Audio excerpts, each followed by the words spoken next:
Welcome to the Innovators and Investors podcast. I'm Kristian Marquez, founder and CEO of Finstrat Management. At Finstrat, we provide CFO-led accounting, finance, and reporting services to assist clients monetize their business. Stick around to the end of the podcast and I'll share how you can be our next guest. Now on to the show.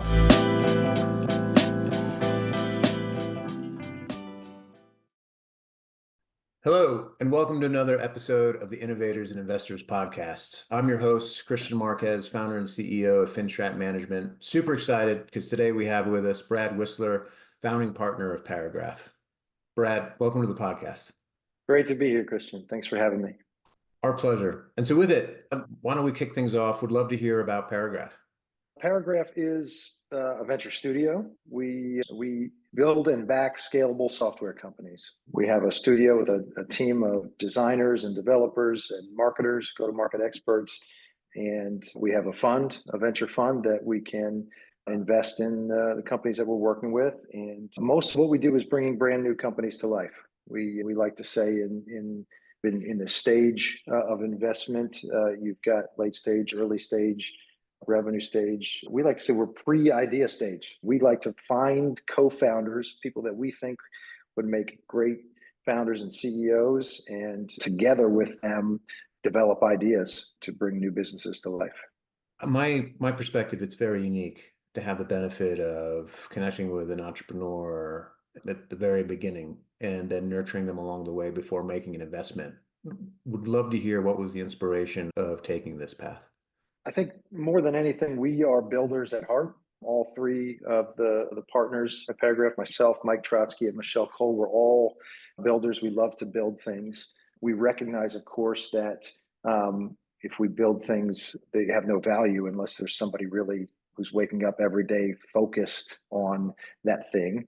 And our business really is about our co-founders, right? It's really about finding the best and brightest talent, and then really just accelerating their path to market and their path to success.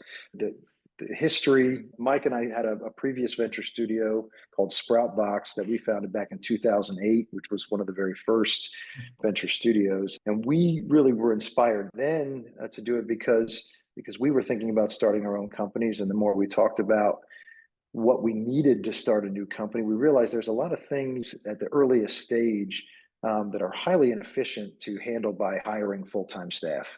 All of the, even design, even some of the product development, but certainly, back office and support for the HR function and some of the marketing functions. Like, you need some design and marketing resources, but you don't really need a lot of marketing until you have the product built. And so really just through trial and error of trying to build our own things, we realized, hey, we could do this a lot more efficiently, and we could do this a lot faster if we had some shared resources, particularly if we had some shared resources who had been through it before and done it over and over again. And we quickly realized that there's a lot of value in having a team of people who have gone through the startup experience many times, and you develop efficiencies the more that you do it. And then we realized that, hey, by doing that, not only are we creating a faster path to market, but we're really de-risking a lot of what investors are facing. If the investor can have the assurance that we're going to get a product built and get it to market, and that there's going to be some expertise and some experience there through that process, and even some people who have an equity stake who can step in and plug holes in that founding team, and that really de-risks so many of the things that cause pre-seed investing to be high risk. And so it took us a little while to figure it out, but what started as just a solution to our own problem became the inspiration for a new investment model. My perspective is that your limited partners have a tremendous advantage being involved with Paragraph because you have that experience with Sproutbox. I'd love to hear what were some of the biggest lessons in terms of informs how that's a great, I think I would say probably the biggest one is realizing that we can't, and many studios I see struggling with this. One of the advantages of a studio is that you get to incubate some of your own ideas and you can really bring a lot of things to the table, but it's a dangerous kind of double-edged sword, right? Because The reality is that a co-founder is never going to be as passionate about my idea as they are about their own. And I think that was one of the biggest learnings from Sproutbox, is that it's really dangerous to start a company and then try to find somebody to come in and be the co-founder who's going to be the CEO running it. And that's why, going back to what I just said, we'd like to say we're pre-idea now. We are recruiting co-founders first and then working on ideas. Now, generally, we're looking at recruiting co-founders who have a shared passion in a particular space, but it's very high level at that stage. So that was a big learning. The other big learning is that if you are operating serially, meaning I'm going to start a new company every 3 months, which is what we did at Sproutbox. That is certainly an efficient way to do things and putting those constraints around it. But it's also, again, another double-edged sword, because if you get to the point where your studio staff depends on making an investment, in other words, I don't make an investment, there's no money to pay the team. That puts a really unnatural pressure on the general partners to make an investment, even if there is no optimal candidate for investment. I would say that's probably the second biggest learning from Sproutbox, was that we really need to couple the studio function from the investment function. In other words, the studio needs to have other sources of revenue beyond just the fund. Otherwise, that's not fair to the LPs, because we're just forcing them to pay our bills, not looking for the best investments we can make. That makes complete and total sense. And you can see too, there's a theme there from a value investing and perspective. Warren Buffett would said, so many managers are going constantly looking for action versus, hey, what's the value of the idea and does it meet our criteria before we pull the trigger? Yeah. The tremendous amount of discipline. I hear this theme around founders, and I don't obviously ever want to discount tech, especially with some of the things that we're seeing in the AI space, but would love to hear your thoughts on how Paragraph and you think about founders. There's a lot of art to it. We certainly, founders are the most important factor. I would say, hands down, the founders' dedication, the founders' ability to execute are the number one factors in the success of the company, and therefore the success of our fund. And so we like to take a long time and start businesses with people that we've known for quite a while. And not to say there won't be any other exceptions to that rule. Sometimes you can get to know someone pretty quickly, and certainly referrals are important in that respect. But what we look for in terms of attributes, I use the little acronym MPEG, MPEG. So we look for people who are, number one, are magnetic. And that just means they can rally other people to their cause, right? Doesn't necessarily mean they have a star quality. Sometimes it's just the passion for the problem that they're trying to solve that draws other people in. But to be successful in a startup, you have to bring in co-founders, you have to bring in investors, you have to bring in partners, you have to bring in customers. You got to be able to get other people excited about what you're doing. And so that's a really important quality. The second, the P is pragmatic. You can't just be a face and a picture. You got to be able to do things. You got to be able to build things. You got to be able to execute. So we really look for people who have a track record of production, not just getting people excited about something, but producing something and showing some return. Then third, E is for empathetic. To be successful in business, it really takes a lot of servitude, a lot of servanthood. You got to be able to put yourself in other people's shoes, whether that's your employees or your investors or your customers. And you really got to be able to see things from their perspective and just operate your day to day with others in mind. And then finally, the G is gritty. You just got to have the stomach for it. This stuff it's really hard to build a business, and it is an emotional roller coaster, and it is often a financial roller coaster. And you just really got to have a toughness and ability to take a punch in order to be successful in business. So it's interesting how there's this profile of a founder who you've learned over the years has a higher probability of being successful. I'd love to hear whether or not you think, though, that there are any types of ideas in particular that you find that seem to marry up with this idea of your founder profile. I think we are pretty strictly focused on B2B SaaS. And so our founder profile is really built around that. I think our profile is generally applicable across entrepreneurship, but within B2B SaaS, there's a lot more relationship building and deal making. Sometimes in B2C, it's more about building the brand and how can you just promote it and maybe drive traffic through image. In B2B, generally, your customers, right? You're interacting on a personal level with them. And so I think our profile is really built around that understanding. But we everything that we look at is pretty similar.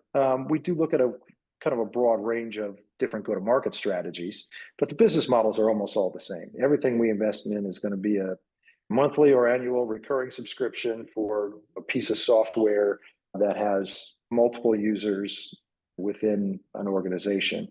And so we really build the profile around what's optimal for running that type of a business. I'm sure there are different characteristics that you would want to look for if you were doing things that were B2C or even B2G or other more consumer facing applications.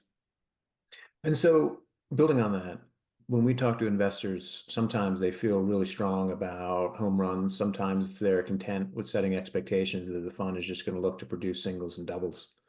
And so when you look through your idea filter, how does Paragraph think about ideas? Agnostic, or do you have a preference? I think generally speaking, I would say this is maybe another learning from Sproutbox. We felt with Sproutbox that we could produce really good returns by hitting singles and doubles. And I think, to be clear, our hit rate was higher than I think most VCs. We made 13 investments in our first fund, and we've had 5 liquidity events already and still 2 very active. We're probably going to bat over 500 on that fund, which I think is pretty good.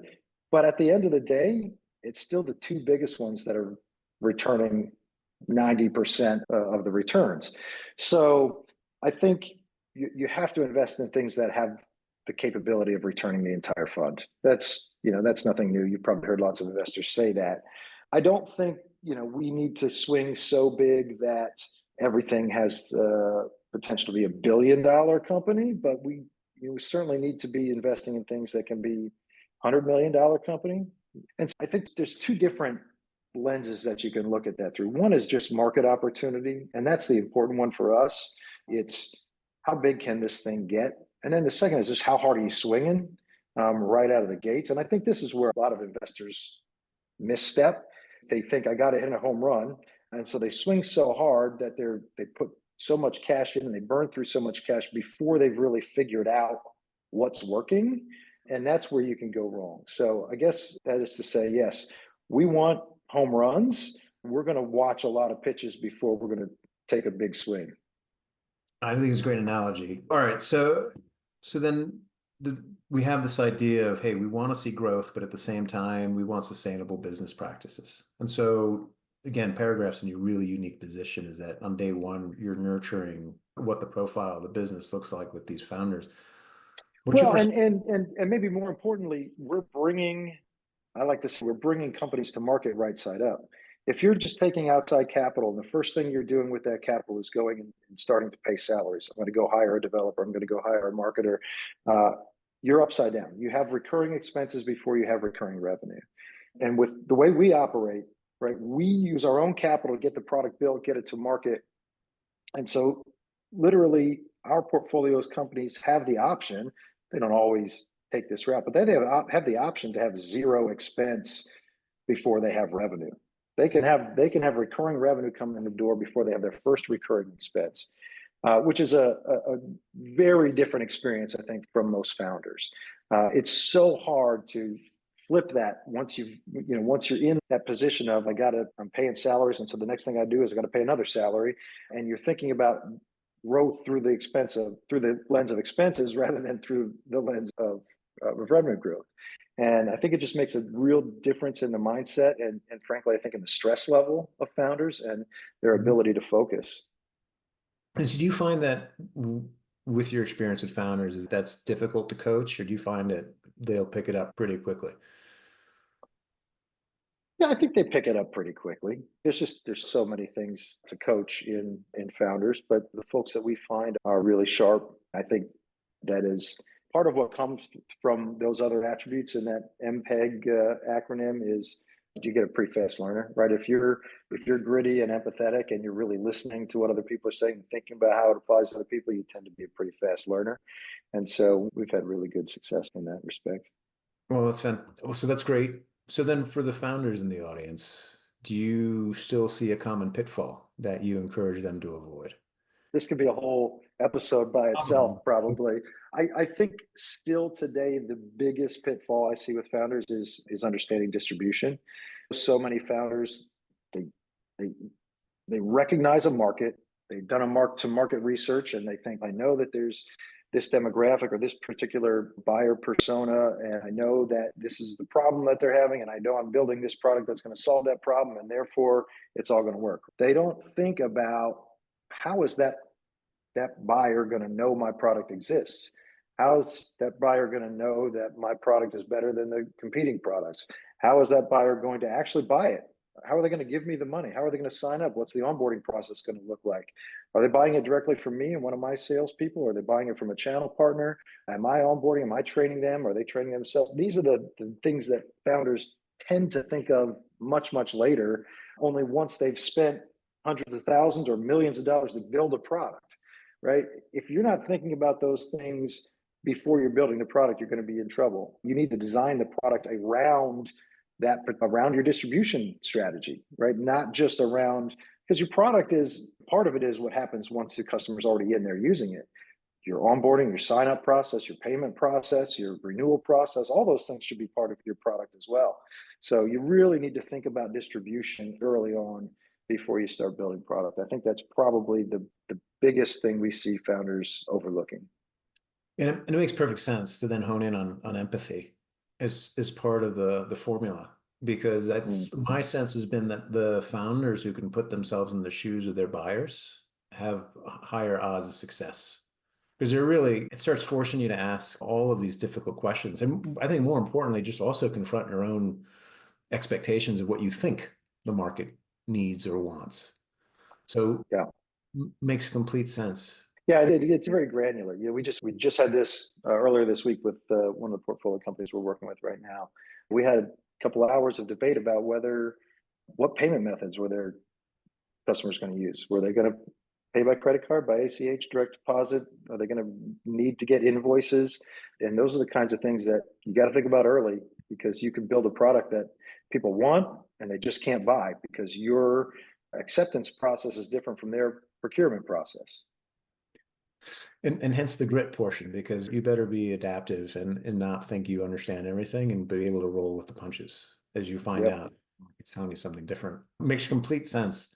And so with that, landscape for early stage companies arguably has changed, given that money's now more expensive. Also have the introduction of artificial intelligence. Would love your perspective, Brad, on just how you see the early stage ecosystem taking shape today.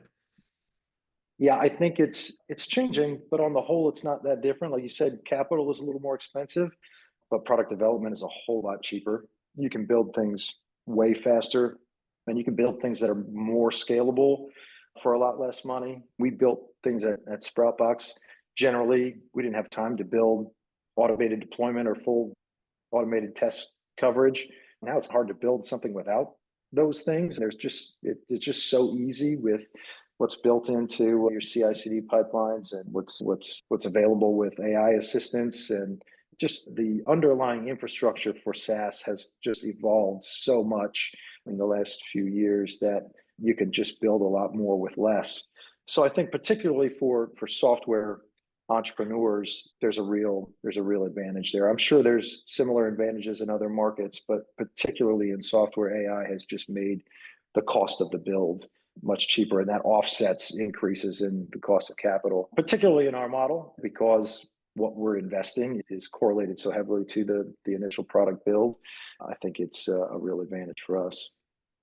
And one of the things that comes to mind is I think about just failing fast. If you can get to market quicker, if you can iterate faster, you should be in a position to be able to confirm whether or not you have a winner on your hands. Do you set that expectation, or do you find that Paragraph sets that expectation with your founders to say, hey, be prepared to walk away from this?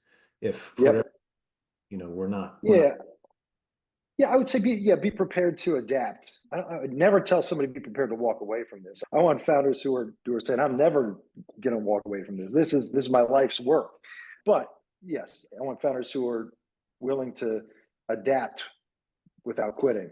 One of the things that we do very early on in the process is what we call a painted door test. And I don't know if you're familiar with that term, but it comes from the idea that in real estate, if let's say you have um, a restaurant and you think, hey, I'd probably get more traffic on if my door was on the other side of the corner than on this side. Before you go punching a hole in the wall, you ought to paint a door and just watch and see how many people come up and try to open it. So we do what we essentially the digital equivalent of that. Before we start building a product, we build a fake landing page for that product. We build a Google AdWords campaign and a LinkedIn campaign, and we'll spend a couple $1,000s testing messages and see what messages in ad copy get people to click. And when they get to this website for this product that doesn't yet exist, what messages are they interacting with on the site? How many people are actually clicking to say, yes, I want to learn more, or yes, I want to sign up now. And that, is a really great way for just a few $1,000s to determine, is there really something there before we go spend hundreds of thousands of dollars to actually build the product. And so we like to be able to fail in those scenarios, right? Before everything is on the line, right? Because if we fail there, we can go and do it again for just a few $1,000s more. We can change it. We can use a different message, maybe target a different customer profile, maybe change the feature set that we're putting out there. So we like to fail in the lab before we go take big swings and fail in the real world.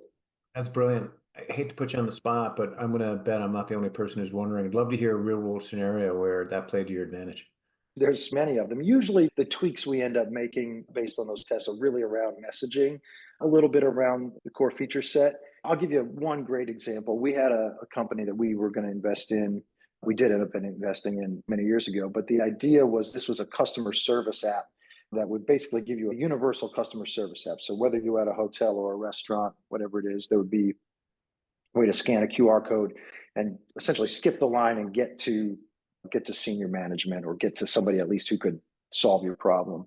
And this is another one of those cases where the entrepreneur really had done a lot of market research and was onto something, but hadn't tested just that initial interaction. They thought that they would be able to get everyday consumers to just download an app in their moment of need. And we wanted to test that. And we found out that they were not.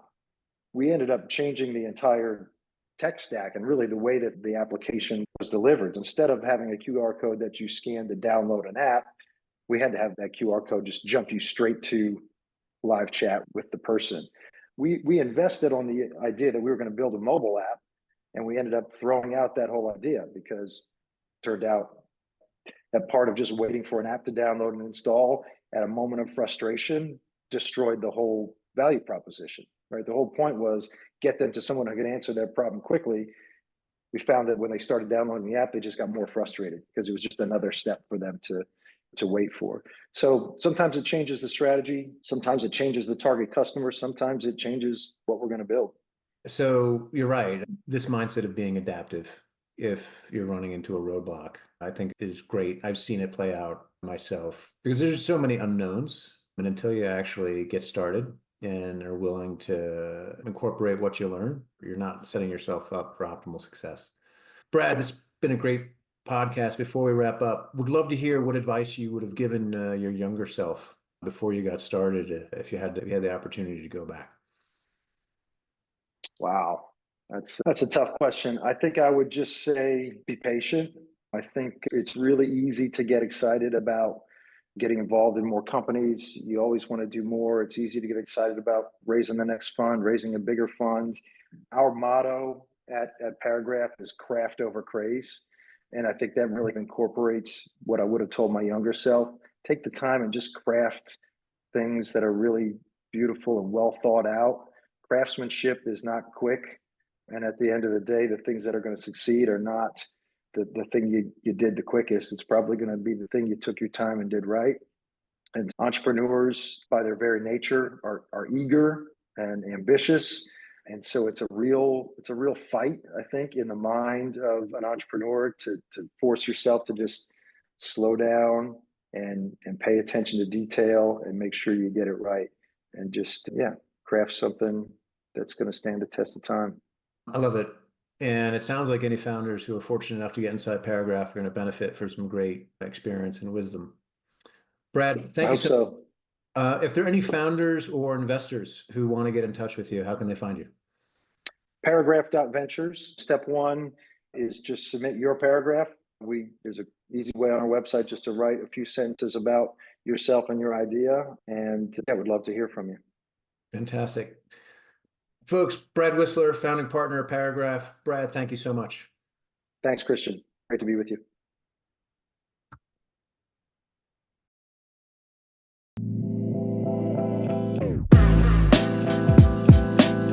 Kristian Marquez here. Thank you so much for listening to the Innovators and Investors podcast.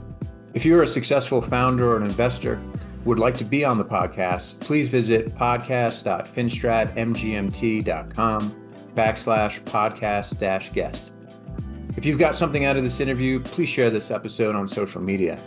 If you know someone that would be a great guest, please tag them on social media to let them know about the show and include the hashtag Innovators and Investors. I'd love to see your posts and suggestions. We're regularly putting out new episodes and content. To make sure you catch each new episode, please subscribe to the Innovators and Investors podcast. And your thumbs up, ratings, and reviews go a long way to help promote the show, and it means a lot to me and my team. Would you like to know more? Go to our website, finstratmgmt.com, or follow us on LinkedIn or on X. Our handle is @finstratmgmt. This is Kristian Marquez. Thank you for listening. Until next time.